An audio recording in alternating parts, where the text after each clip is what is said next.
Originaire de la Malbaie, dans Charlevoix, Alexandre Binet a grandi au rythme des déménagements, découvrant tour à tour plusieurs coins du Québec et même les îles Seychelles dans l'océan Indien. On a voyagé beaucoup. On était aux îles de la Madeleine, on a été à Sorel, on est allé aux îles Seychelles en Afrique. Curieux et rigoureux, il complète une technique en informatique au Cégep de Saint-Jérôme avant de poursuivre un baccalauréat en génie logiciel à l'École de technologie supérieure de Montréal. En 2005, encore étudiant, il fonde avec un associé une entreprise de conception logicielle. Ensemble, ils créent un logiciel destiné au domaine de l'aéronautique, aujourd'hui utilisé par plusieurs centaines d'usagers à travers le monde. Puis là, je suis bien content d'avoir pu faire ce cours-là en informatique à Saint-Jérôme, suivi après ça du cours en génie logiciel là, à Montréal. Là. Mais c'est un cours d'éthique en ingénierie qui provoque chez Alexandre un véritable déclic. Il réalise les limites physiques et morales d'un monde fondé sur la croissance infinie et rêve d'un modèle plus humain, plus durable. Convaincu que ce renouveau pourrait naître de la ruralité, il se tourne vers Moffett, le village d'origine de sa conjointe. En 2006, lors d'un voyage en train et à vélo, le couple tombe sous le charme du Témiscamingue et sur un coup de tête achète une maison à Moffett. En découvrant le mode de vie justement moffettois, moi c'est quelque chose qui m'a frappé, la liberté qui était présente ici dans le territoire, comment est-ce qu'on dirait que tout était à faire. 2 ans plus tard, il s'y installe pour de bon. Alexandre poursuit son travail à distance, un choix avant-gardiste à l'époque. Très vite, il s'engage dans la vie municipale et remporte un siège de conseiller en 2009. Après une parenthèse à Montréal, il revient à Moffett en 2014, cette fois pour y rester. Quelques mois plus tard, il reprend du service au conseil municipal avant de briguer la mairie en 2017. Il remporte l'élection avec 59% des voix. À son arrivée, Moffett est alors considéré comme la municipalité la plus dévitalisée de l'Abitibi-Témiscamingue. Avec 59% des voix, mais c'est une campagne il y a eu beaucoup de porte-à-porte. C'est toujours politiquement intense ce qui se passe à Moffett. Il y a toujours une belle vitalité démocratique, là, des gens qui ont des idées qui se présentent. Sous sa gouverne, la petite localité prend un tout nouveau virage. Avec son équipe, Alexandre mise sur la revitalisation, la création de services de proximité et la mobilisation citoyenne. En 2021, bien qu'il ait annoncé vouloir quitter la vie politique, il est reconduit par acclamation, décidé à poursuivre sa vision, développer l'autonomie alimentaire, s'attaquer au changement climatique et bâtir une communauté fondée sur le partage. Grâce à cette approche innovante, Moffett devient un véritable laboratoire d'idées. Le collectif des jardiniers volontaires, qui regroupe 42 membres sur 211 habitants, en est un parfait exemple. Aujourd'hui, Alexandre est toujours à la tête de la municipalité et Moffett inspire et attire l'attention partout au Québec, symbole d'une ruralité créative, durable et résiliente. Alexandre Binet est aujourd'hui notre invité dans Portrait Témiscamien. On le connaîtra davantage.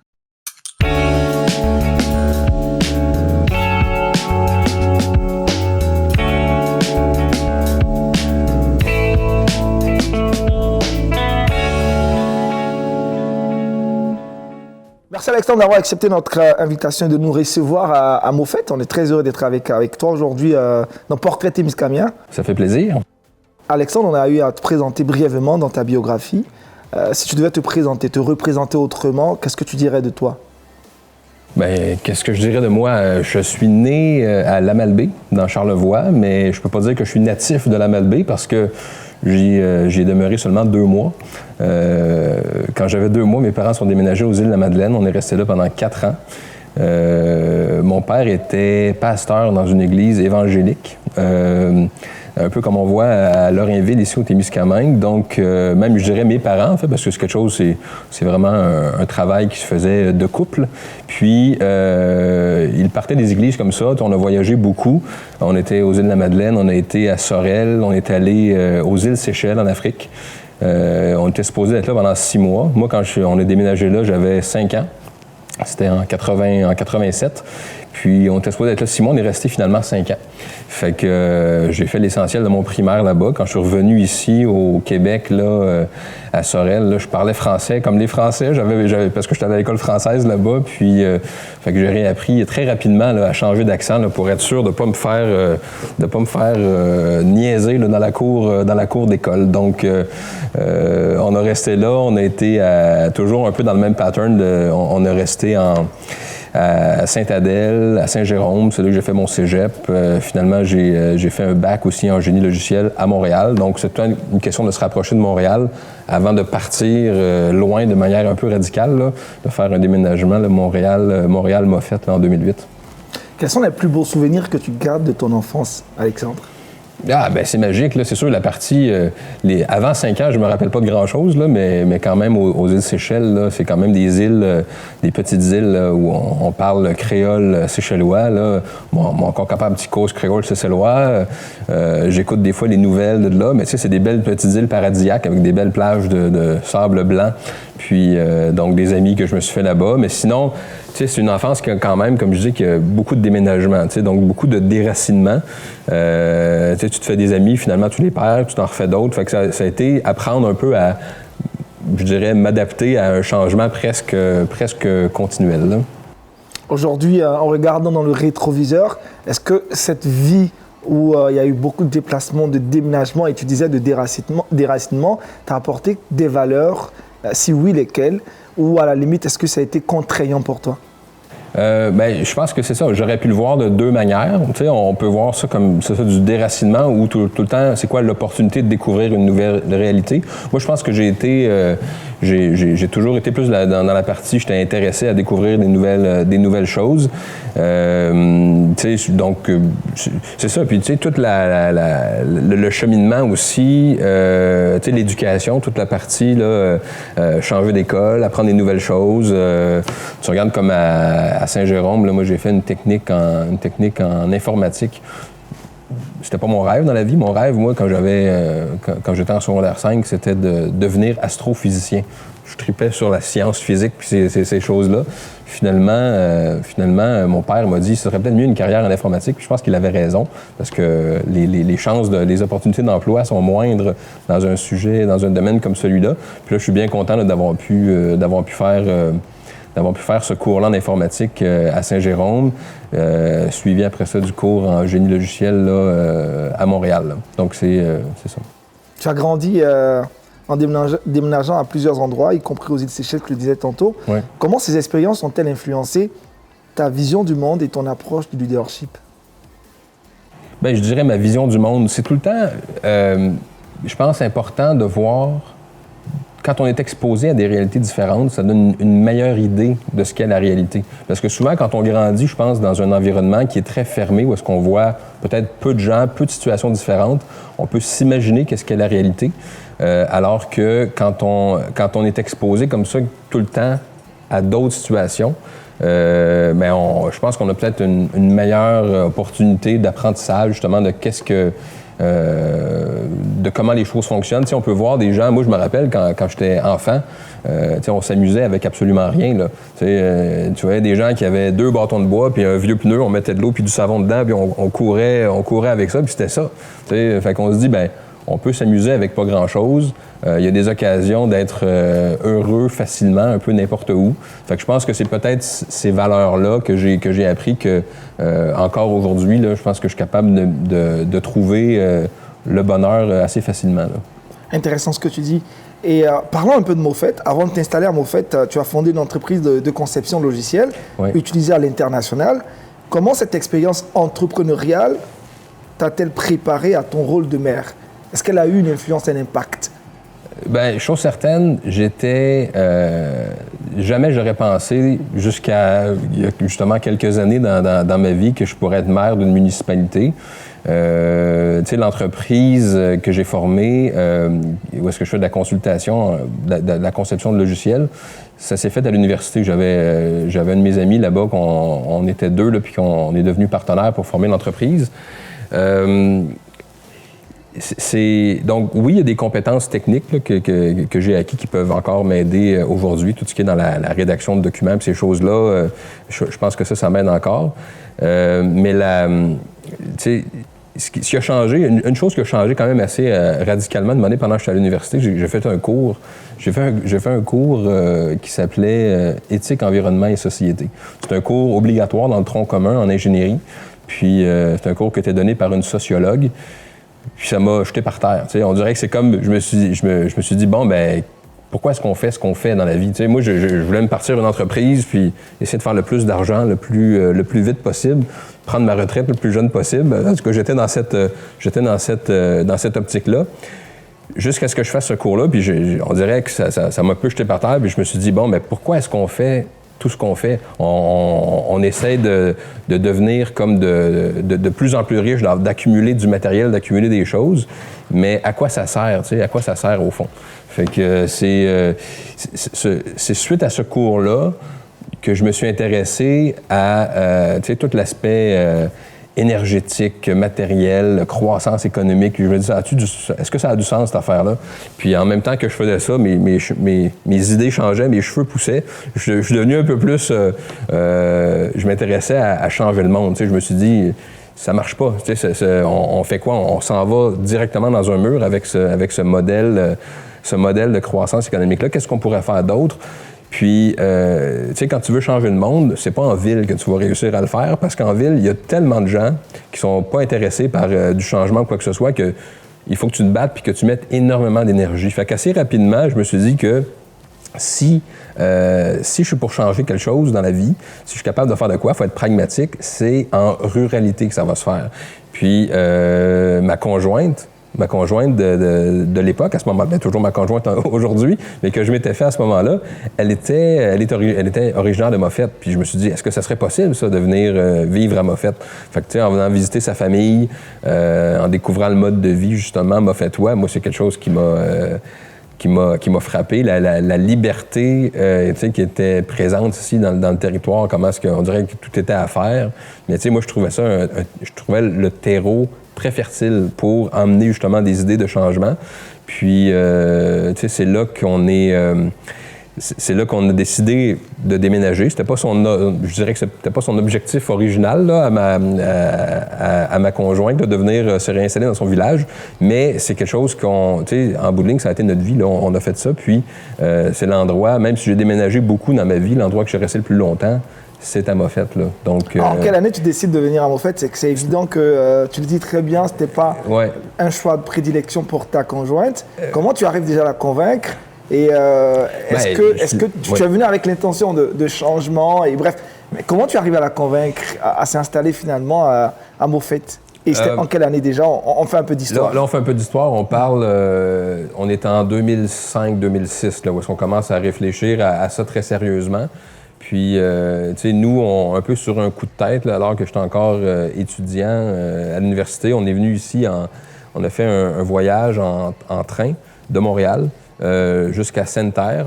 Très, très beau voyage de train. On est parti de là avec nos vélos. On s'est emmené jusqu'à Moffett par le Rapid 7, qui était même pas refait encore à l'époque, là. Donc, on a fait ce voyage-là. On a vu une maison qui était à vendre, puis un peu sur un coup de tête, là, puis en utilisant les bourses et les prêts étudiants, là, on a fini par avoir une hypothèque. Les maisons étaient vraiment pas chères dans ce temps-là, ici, à Moffett, là. Donc on a fini par acheter la maison en 2006. On l'a loué pendant 1 an et demi environ, là, jusqu'à ce qu'on décide. Là, on était en 2008 là, quand on a décidé de déménager. Là, ma conjointe s'est trouvé un emploi ici, au centre de santé. Puis moi, j'avais parti de l'entreprise aussi pendant ce temps-là. Je commençais à avoir quand même une bonne clientèle. Là, puis c'était possible là, de faire des travaux, de travailler à distance. Donc c'est un choix qui s'est fait à ce moment-là de dire, faire du télétravail, elle peut travailler au centre de santé.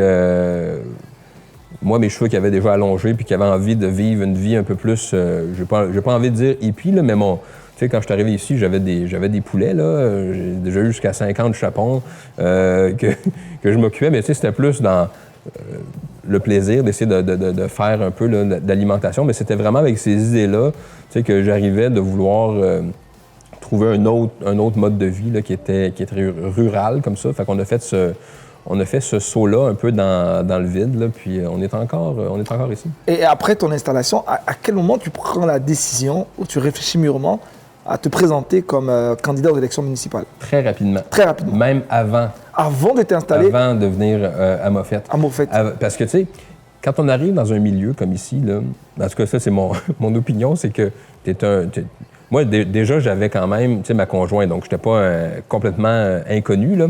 Mais j'ai envie de dire que c'est important de tomber du bon côté de la clôture. Tu sais, quand tu arrives, si tu t'isoles puis tu fais tes choses dans un coin et tu n'interagis pas avec les gens, bien, une année, les gens vont se poser des questions. Qu'est-ce qu'il fait là? C'est qui? C'est quelqu'un de bizarre ou quoi que ce soit? Fait que moi-même, avant de déménager, j'avais offert à la municipalité qui n'avait pas de site Internet à ce moment-là. Je dis, je peux vous en faire un site Internet gratuitement, ça me ferait plaisir. Fait que déjà là, j'ai connu la directrice générale, on a fait des échanges, j'ai eu des documents, le conseil était content que je travaille là-dessus.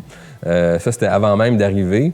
Puis en 2008, puis en 2009, il y avait des élections municipales. Puis ben, j'ai posé mon nom là, pour être conseiller. Tu sais, j'avais l'impression que je pouvais apporter quelque chose. J'étais convaincu que mon bagage, pas nécessairement juste en informatique, mais tu sais, de ce que j'ai appris en général, de connaissances générales, puis rédiger des documents, monter des choses comme ça, je me suis dit, ben, je suis capable de faire quelque chose qui peut aider. Donc, c'est là que je suis devenu conseiller municipal.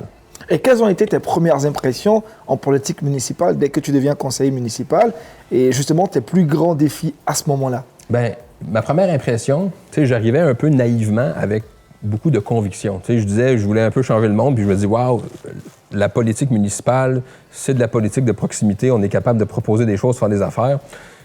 Bien, la première journée que je me suis assis, là, ça a été un peu assis à la salle du conseil. Ça a été un peu comme, en bon anglais, un reality check, là, de dire, bon, qu'est-ce qu'on fait?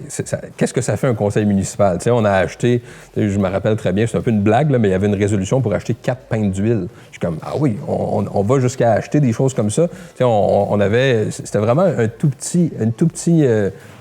toute petite organisation, puis on était tellement ensevelis dans toutes sortes de problématiques, de dire, ben, les chemins, il faut réparer ça, la machinerie, qu'il n'y a à peu près aucune place pour l'innovation là-dedans. Tu sais, dans le sens qu'il faut que... Ton but, c'est vraiment d'arriver à essayer d'éteindre à peu près tous les feux, mais il y a plus de feux qui apparaissent que ce que tu es capable d'éteindre. En tout cas, dans un contexte, je dirais, de dévitalisation. C'est un peu ça que je vivais. Fait que je me suis dit, OK, bien, je vais peut-être pas tout de suite embarquer avec des projets. Je vais écouter. Je vais essayer de comprendre comment ça fonctionne. Mais c'était un peu ça, là. Je pense j'avais l'illusion que c'était l'endroit où est-ce qu'on peut vraiment changer le monde. Je me suis dit, non, c'est pas ça pantoute, en fait. Il faut arriver à réparer, à organiser, puis à faire fonctionner la municipalité avant de se donner un peu de marge de manœuvre pour faire des choses. Puis t'es pas obligé de tout régler, parce qu'il y aura toujours des problèmes, mais il faut que tu en règles quand même minimalement pour dire que tu peux mettre de l'énergie, puis tu peux mettre du temps dans ces choses-là. Puis ça a pris du temps. Puis je dirais qu'après même 2 mandats comme conseiller, puis là, après même 1 mandat à la mairie, peut-être que là, on arrive à se dégager du temps pour faire des choses en tout cas, que moi, je juge qui sont importantes, puis qui sont pas non plus, qui font partie des compétences de ce qu'une municipalité peut faire, mais qui sont pas non plus dans la... juste de réparer les chemins. Là. On a d'autres choses. Oui, c'est vrai qu'on a plein de choses à faire, mais les gens s'attendent à plus que ça aussi. Là. Mais ça a pris du temps. En 2017, Alexandre, tu te présentes aux élections municipales à Moffett. Tu remportes justement après une campagne disputée et tu t'engages dans la revitalisation de Moffett. Déjà, un mot sur la campagne. Comment tu l'as trouvée? C'était une campagne, c'est une vraie campagne. Il y avait deux visions qui s'affrontaient. J'ai le goût de dire une vision de on va bien gérer la municipalité. On va s'assurer que ce qu'on fait soit bien fait, coûte le moins cher possible, versus la vision qui était on va faire des projets de développement. Puis c'est quand même, il faut se dire, dans le temps, là, le budget de la municipalité de Moffett en 2017, c'est 338 000 $. par année. C'est rien, là. On n'a pas de marge de manœuvre, là. Donc, c'est totalement correct de penser qu'il ne faut pas faire des folies, il ne faut pas penser à faire des trop grosses choses, parce que dès qu'on va avoir brûlé notre petit coussin de ce qu'on a, on n'aura plus de moyens du tout de faire des choses. Fait que de protéger ça, c'est une vision qui est totalement correcte. L'autre vision, c'est plus de dire, bien, regardez, on est rendu dévitalisé, fortement dévitalisé. Se garder un coussin, là, ça va juste nous faire mourir plus tard, parce qu'on est dans une tendance lourde. Donc, pendant qu'on a encore les moyens de faire des choses, est-ce que ça vaut la peine d'essayer? Fait que j'ai le goût de dire que c'est vraiment ces deux visions-là un peu qui s'affrontaient. Puis la vision de « on va essayer » que je portais a gagné avec 59 % des voix. Mais c'est une campagne il y a eu beaucoup de porte-à-porte. C'est toujours politiquement intense ce qui se passe à Moffett. Il y a toujours une belle vitalité démocratique, là, des gens qui ont des idées qui se présentent. Je pense que des postes qui ont rentré, où est-ce qu'on a, mettons des postes qui n'ont jamais eu de candidat, c'est jamais arrivé depuis 35 ans, depuis que la DG travaille là. Donc, il y a toujours un intérêt qui existe. Quelles ont été tes premières actions et tes plus grandes réussites lors de ton premier mandat en tant que maire de la municipalité de Montfett? Les premières actions, c'est quand même, j'essaie de nous ramener, il ne faut jamais oublier l'état dans lequel on était. Je pense au mois de janvier 2018, là, on a un puits ici, on n'a pas d'aqueduc à Moffett, puis donc le bâtiment municipal, on fonctionne avec un puits qui s'est effondré. Puis là, on avait plus d'argent.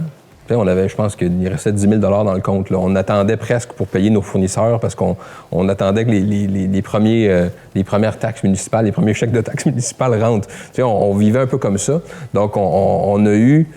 C'était vraiment pas évident de monter puis de se dire hey, quel genre de projet de développement est-ce qu'on pouvait faire. Le premier projet qu'on a fini par faire avec le conseil, puis il faut dire que, moi, les 2 conseils municipaux que j'ai connus là, depuis que je suis maire, c'est des gens qui sont extrêmement intéressés par le développement. Ils sont prêts à prendre des risques, à prendre des chances.